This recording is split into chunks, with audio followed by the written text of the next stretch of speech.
शुक्लाम्बरधरं विष्णुं शशिवर्णं चतुर्भुजं प्रसन्नवदनं ध्यायेत् सर्वविघ्नोपशान्तये। व्यासं वसिष्ठनप्तारं शक्तिः पौत्रमकल्मषम् पराशरात्मजं वन्दे शुकतातं तपोनिधिं।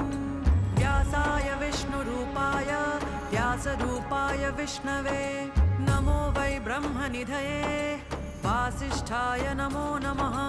अविकाराय शुद्धाय नित्याय परमात्मने सदैकरूपरूपाय विष्णवे सर्वजिष्णवे यस्य स्मरणमात्रेण जन्म संसारबन्धनात् विमुच्यते। नमस्तस्मै विष्णवे प्रभविष्णवे।